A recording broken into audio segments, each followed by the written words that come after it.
सत्य की खोज में जो आनंद मिलता है बिल्कुल वो उसके पाने में नहीं।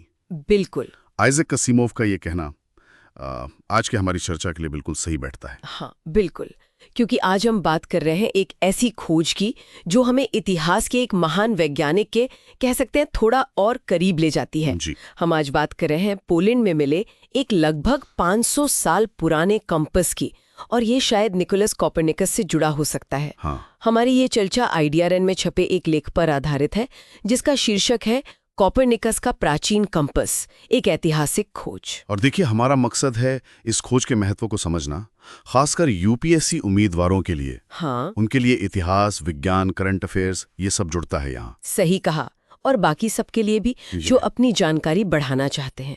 तो ये सवाल है कि ये छोटी सी दिखने वाली चीज कोपरनिकस के बारे में हमें क्या नया बता सकती है। बिल्कुल। तो ये खोज हुई कैसे, कहाँ से शुरू हुई, कहानी जरा बताइए। हाँ, तो ये कहानी शुरू होती है पोलैंड के फ्रम्बोर्ग शहर से। वहाँ कुछ स्थानीय इतिहास में रुचि रखने वाले लोग हैं, वॉमिन एक्सप्लोरेशन ग्रुप। अच्छा। उन्होंने डिटेक्ट आर्कियोलॉजिकल सर्विसेज के साथ मिलकर, मतलब जमीन के नीचे कुछ देखने का फैसला किया। जमीन के नीचे कैसे? उन्होंने इस्तेमाल किया ग्राउंड पेनिट्रेटिंग रडार, जीपीआर कहते हैं इसे। ये एक तकनीक है जो जमीन के नीचे क्या है ये देखने में मदद करती है।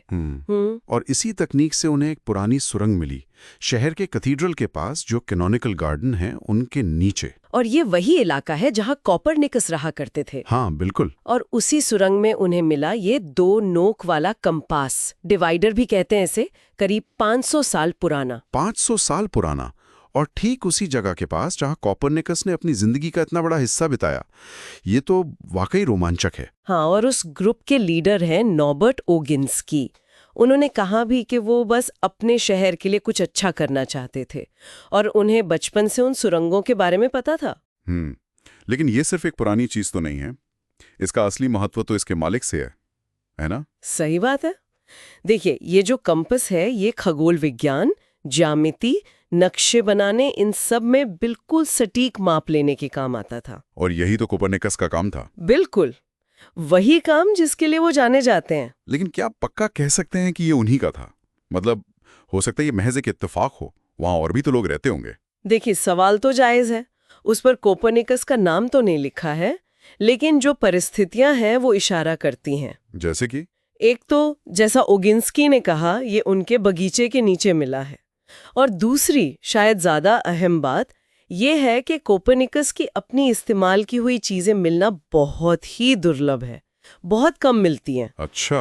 तो ये खोज हमें कोपरनिकस को सिर्फ एक थ्योरी देने वाले विचारक की तरह नहीं, बल्कि एक कारीगर, एक प्रैक्टिकल साइंटिस्ट के रूप में देखने का मौका देती है। हाँ, ये बात तो है।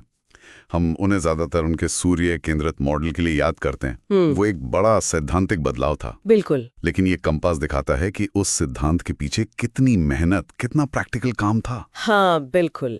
मिचेल एंजैक जो इस प्रोजेक्ट से जुड़े हैं वो भी यही कहते हैं कि ऐतिहासिक रूप से ये खोज बहुत महत्वपूर्ण है।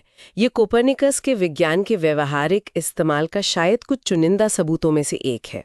ये हमें याद दिलाता है कि कैसे साधारण से दिखने वाले औजार भी कितनी बड़ी वैज्ञानिक क्रांति की नींव रख सकते हैं। मतलब सिर्फ दिमाग का खेल नहीं था, हाथों का हुनर और नाप तोल भी उतना ही जरूरी था। हाँ, और ये भी हो सकता है कि उन्होंने इसका इस्तेमाल कैथेड्रल में अपने दूसरे कामों के लिए किया हो। अच्छा, जैसे?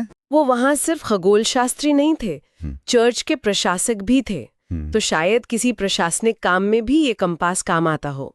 सही। आखिर फ्रॉम्बर्ग ही वो शहर था जहां उन्होंने अपने क्रांतिकारी विचारों पर सबसे ज्यादा काम किया, और वहीं 1543 में उनकी मृत्यु हुई। जी।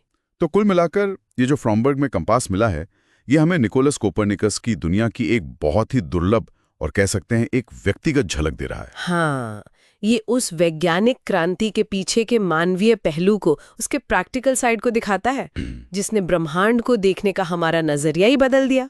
और ये खोज ये भी दिखाती है कि कैसे इतिहास की परतें जब खुलती हैं तो छोटी छोटी चीजें भी हमें बड़े बदलावों और उनके पीछे के इंसानों को बेहतर समझने में मदद करती हैं। यूपीएससी उम्मीदवारों और इतिहास में रुचि रखने वालों के लिए ये एक अहम नजरिया है। हाँ, कि कैसे अतीत की खोज वर्तमान की समझ को आकार देती है।